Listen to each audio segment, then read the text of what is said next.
music fans, music collectors, and all hobbyists. Welcome to the Card King Sports and Variety Show. I'm your host, the Catman, Brian Cataquid, a.k.a. the Card King. We are live on ABC's KMET 1490am.com, your number one spot right here for news and talk on the West Coast. You can also catch my show live on Alexa by saying, Alexa, play KMET Radio for your listening pleasure. On the program today is critically acclaimed author, musician, vintage guitar expert of the Chesterfield Kings and now the Empty Hearts. We welcome to the program Andy Babiuk. Andy, Brian, thanks for being on the radio. Thanks for having me on, Brian. My pleasure. Andy, talk about your beginnings in music, how it all began for you. Well, when I was a little kid, my sister gave me Beatles 65, and it was all over after that. You know, you get introduced to the Beatles, and then you never know what's going to happen. And here I am so many years later. Now, Andy, what was your first big gig or the one that really demonstrated your talents, what put you on the map as an early performer? Well, when we started the Chesterfield Kings in the late 70s, I think it was like 78, 79, oddly enough, we only played like two shows. We're from Rochester, New York. We only played two shows here, and then the third show we played was in Manhattan at the old Peppermint Lounge. And I think David Frick and Kurt Loder saw us, and David wrote a really cool article about us in the New York Rocker, which was an old magazine, and he called us a garage band, and that's kind of where that moniker stuck. And it was kind of like that was the point where it all kind of turned around for us, and it changed that band to being, you know, a band that toured quite a bit and did a lot of records and whatnot. So I guess it would be our third gig, early 1980 or something like that. And you were with the Chesterfield Kings for what, 30 years or so? Yes. Yeah, we started in, I think, late 78. We put out our first single, 79, and then, you know, went right through the 2000s. You know, we did a lot of albums and singles and toured all over the world and, you know, did all kinds of different, you know, TV shows, Jimmy Kimmel, Conan, all that stuff, all the cool things that you do as a band. I think one of my fondest things that we did, we got to play ourselves on The Sopranos. So that was a cool thing. Really? Now, what episode was that? We're on the season 5, episode 5, and we're playing in Adriana's club. So it's kind of a cool scene.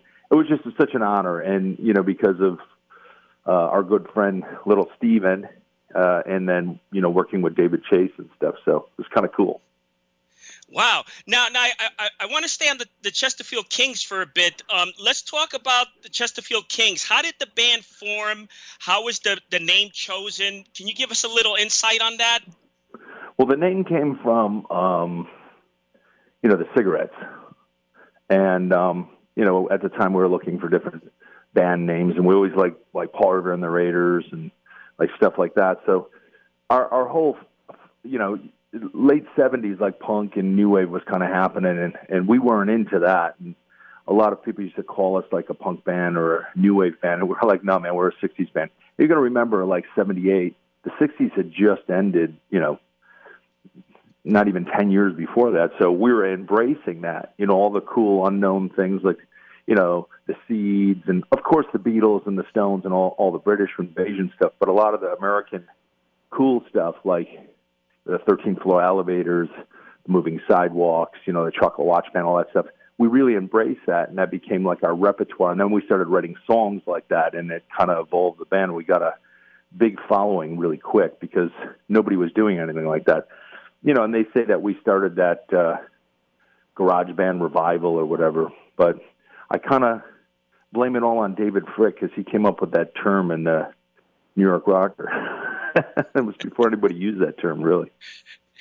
Did the band ever perform in CBGB? You know, it's the birthplace of punk in the city. Well, we did actually. I remember one time we actually were doing a bunch of shows at universities and colleges and stuff, and then they had booked us in CBGBs, and we like literally pulled up, and our road crew was bringing all our equipment in, and we walked in, we go, we're not playing here. We literally put all the equipment back in the vehicle and went down the other side of town to Continental Club. And I remember instead of playing the gig, we kind of hung out there, hanging out with Joey Ramone and stuff and getting drunk. And that was more fun than playing the show at CBGB's. But we did play when they were closing it. Little Steven was trying to do a thing where they were trying to save the building to keep CBGB's open. And they did a big show in Washington Square Park with us, the Chesterfield Kings. It was Blondie. And believe it or not, Public Enemy. So it was like a free concert in Washington Square Park, which was crazy. Oh, so they were doing rap too, huh?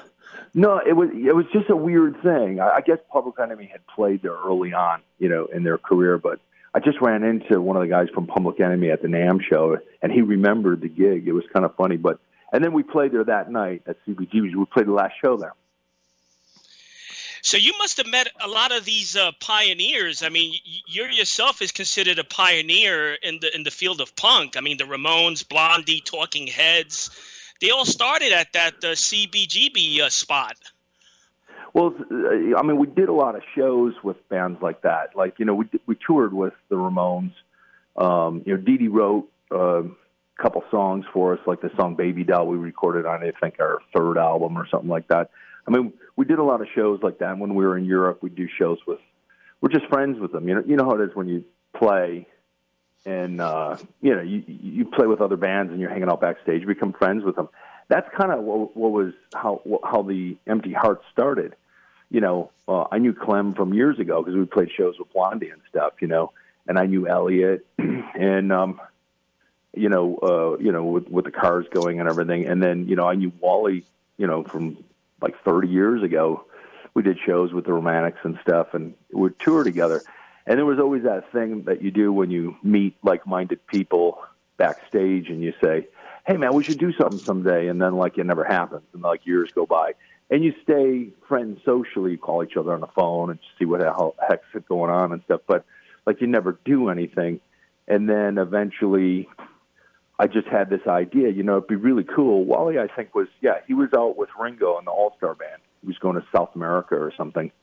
And he had called me, and I, congratulated him and said, have a great time. And then I just threw an idea at him. I said, hey, Wally, when you were a kid and you used to, play a Beatles record or a Stones record, and you want to be in a band, and you went out and got a guitar and just played, that passion you had?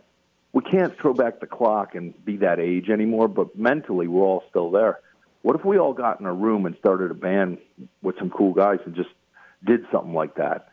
And he goes well, who do you have in mind? I go, well, the best drummer we know is Clem Burke, and Clem had already played in the Romantics for a while. And he goes, who are you thinking on guitar? I go, Elliot Easton, man. He's such a Beatle geek. He loves the Beatles, he loves the Stones. He loves all the same stuff we do. And man, we should just get together.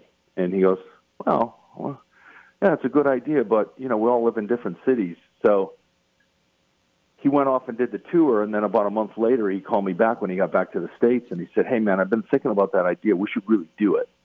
And so we called the guys up, and I think we all showed up in L.A. and just got in, rented a rehearsal room and just got together and started playing and writing some songs. And next thing you know, we had all these songs written. We just recorded them. That was how we started the band, literally. Now, did Little Stevie have something to do with the name, The Empty Hearts? Oh, yeah. Yeah, that's a real funny story, actually. Yeah, tell us that story, Andy. Sure. So Steven's a really good friend of ours. So, obviously I worked with him with the Chesterfield Kings. The Romantics worked with Little Steven. Steven has a long history with Clem and Blondie.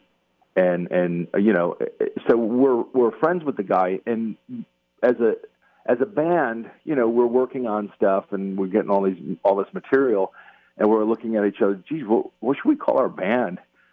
And we had an attorney that had warned us. He said, "Listen, you guys, the way it works now, you got to pick a unique name that some kid band in Iowa is not using for a local bar band or something, because you guys would be like clay pigeons, and they'll just turn around and sue you because they think you have a lot of money and all that stuff.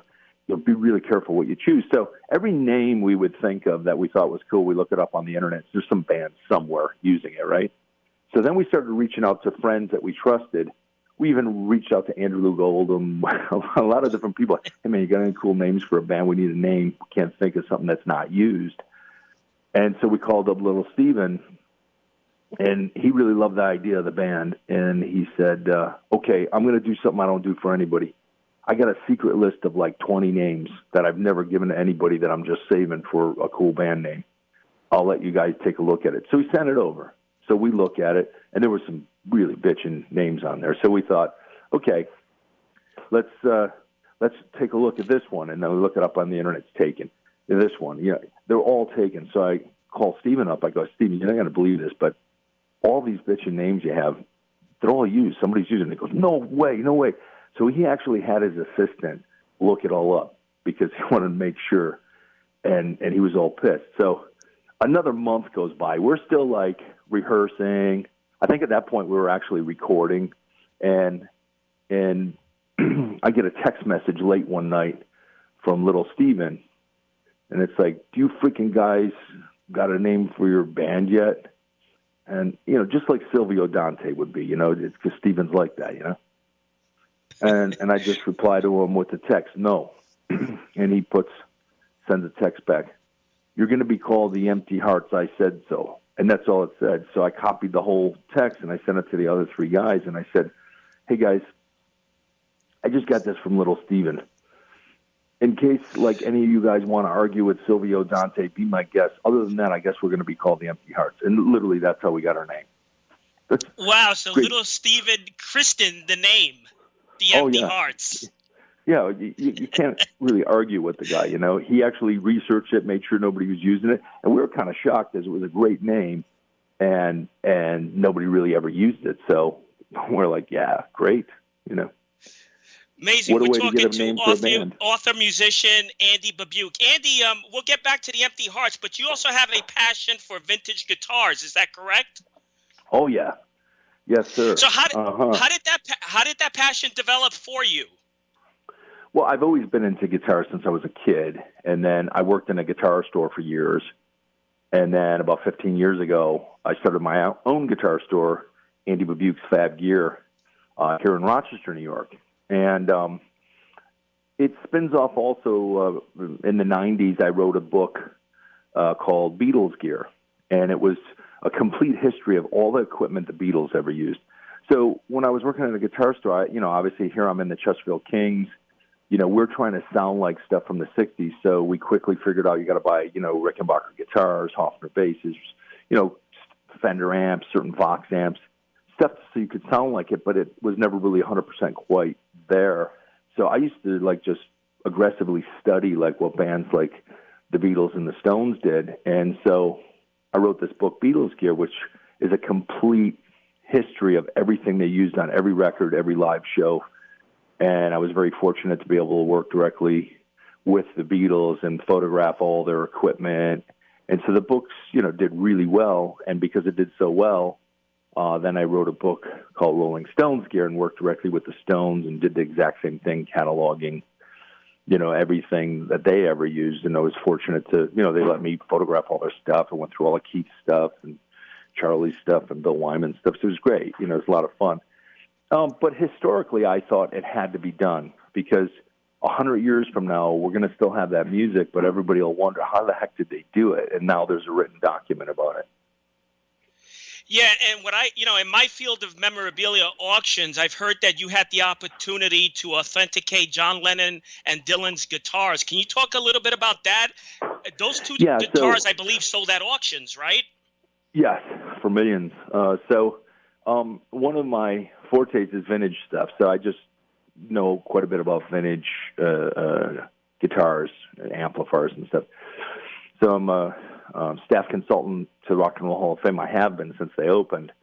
So I help authenticate stuff, but I also, for a lot of the auction houses, they'll hire me to authenticate stuff, making sure it's real. And a lot of stuff's fake, and, auction houses also have to be careful not to sell fake stuff because it makes them look bad. So my job is to come in and actually assess stuff and make sure that it's legit and real. It's kind of cool, a lot of fun. So what would you say determines really what a top of the line guitar is worth?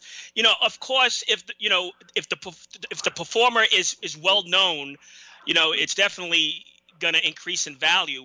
What else contributes to the value of a high dollar guitar? Well, a couple things.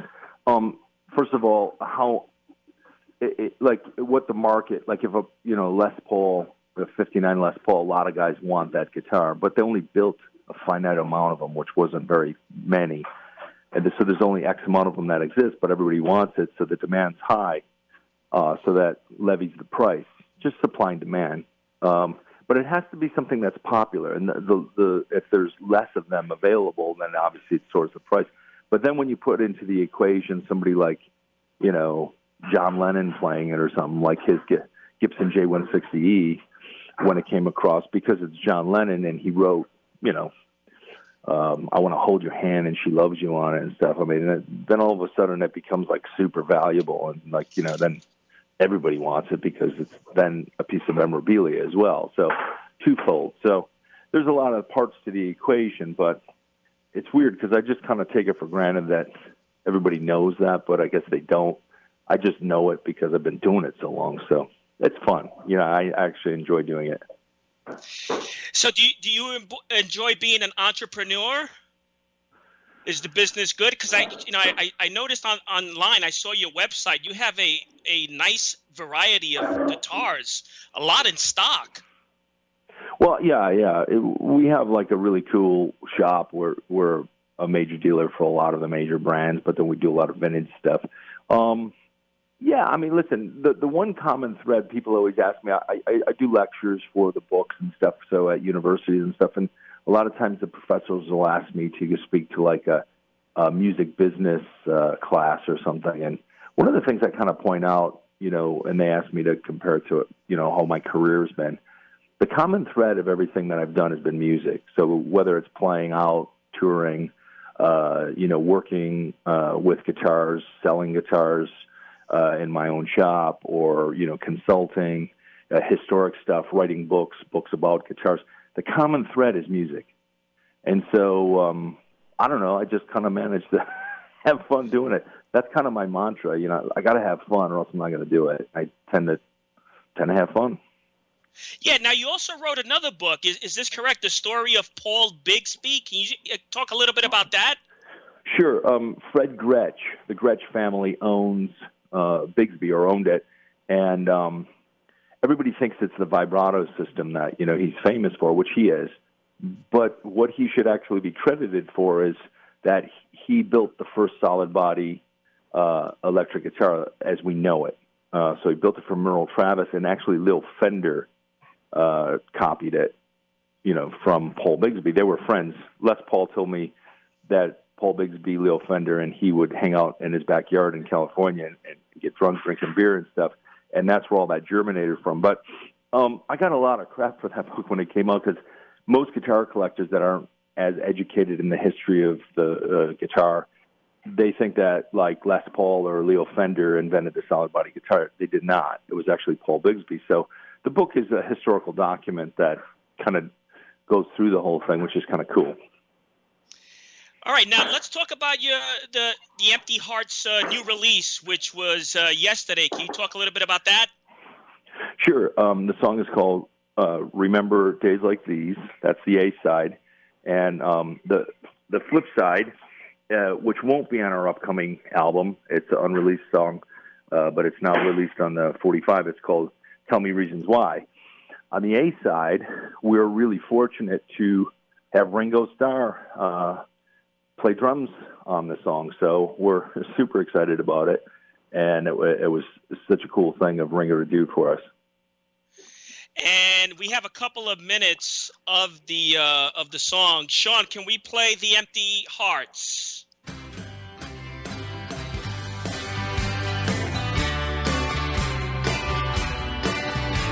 I've done my best, I've done my time, done thinking of it all. Made my bed and I'm in it now, facing the present with you. 'Cause these are days time for you and me. Build our hopes, build our dreams. So remember days. Remember days like these. Looking back on all I know and all the things I've seen. Reaching out, I'll never know just what the future will bring. So where I go, my heart I'll follow. Sometimes it's in between. These are days to remember. Time for you and me. Filled with hopes and promises. So remember days. Remember days like these.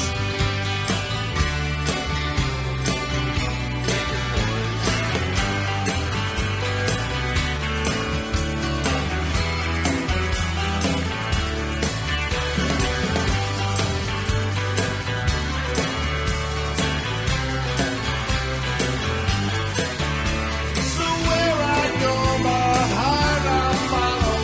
Sometimes it's in between. These are days to remember. Time for you and me. Filled with hopes and promises. So remember days. Remember days like these. So remember days. Remember days like these. Remember days like these. Remember days like these. Sounds great, Andy. Sounds great. For the fans listening, where can they purchase this? You could get it from any of the streaming services, or you could, download it from Amazon, Apple, or any of the digital places. They also have it on limited edition vinyl, 45 on blue swirl vinyl, which is kind of cool. And that is available through Wicked Cool Records. You can look them up on the internet, wickedcoolrecords.com. And I know you have a couple of sites. You want to mention the band site and your own website? Sure. We're going to have be doing shows coming this summer and into the fall, and we'll have a new LP coming out this summer, and so you could get all that detail at theemptyhearts.com.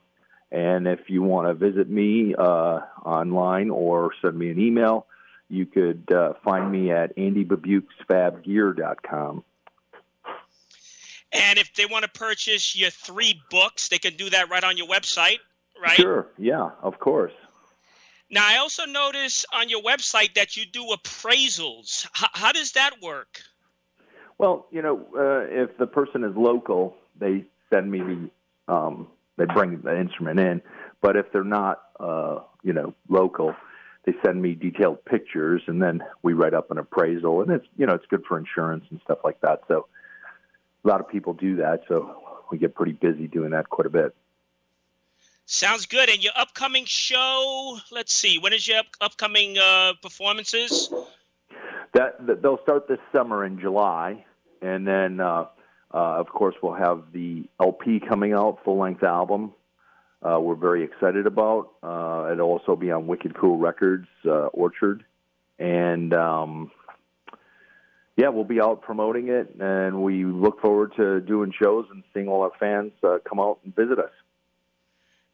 Great stuff, Andy. Thank you for a few minutes. I appreciate your time. All the best to you, and thanks for having me. My pleasure. That was Andy Babiuk of the Empty Hearts, also of the Chesterfield Kings. And we'll mention the website once again, AndyBabuksFabgear.com, AndyBabuksFabgear.com, and theemptyhearts.com, theemptyhearts.com, 2 websites. and I appreciate his time. And for all you sports fans listening to the program, two sites that you want to check out and you don't want to miss: sportscollectorsdaily.com for all your news on the sports collecting hobby, and what I feel is the best sports blog online, which is startspreadingthenews.blog. Startspreadingthenews.blog. And we appreciate Andy for being on the program. And next week we will have another guest. And to all of you listening, thanks for tuning in. Until next week, happy collecting to all.